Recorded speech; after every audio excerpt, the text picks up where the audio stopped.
નમસ્કાર દર્શક મિત્રો, તમે જોઈ રહ્યા છો જીએનડી ન્યૂઝ અને હું છું ધ્રુતિ પરમાર।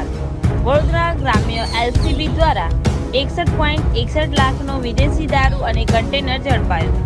વડોદરા ગ્રામ્ય એલસીબી ટીમે ઓપરેશન પરાક્રમ અંતર્ગત દિલ્હી મુંબઈ એક્સપ્રેસ હાઈવે પર સફળ કામગીરી કરીને ગેરકાયદેસર વિદેશી દારૂનો મોટો જથ્થો ઝડપી પાડ્યો છે।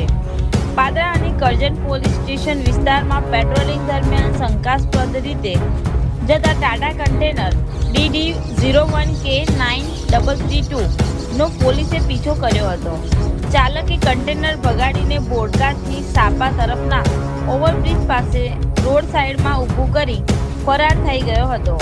પોલીસે તપાસ કરતા કન્ટેનરમાંથી 379 પેટીઓમાંથી 8,772 વિદેશી દારૂ બિયરની બોટલો કિંમતી 51,61,320 રૂપિયા તથા 10 લાખની કિંમતનું કન્ટેનર મળી કુલ 61,61,320 નો મુદ્દામાલ જપ્ત કર્યો હતો। આ મામલે કરજણ પોલીસ સ્ટેશનમાં ગુનો નોંધી ફરાર ડ્રાઈવર અને દારૂ મંગાવનાર મોકલનાર વિરુદ્ધ કાયદેસરની કાર્યવાહી હાથ ધરી છે। જય હિન્દ, જય ભારત।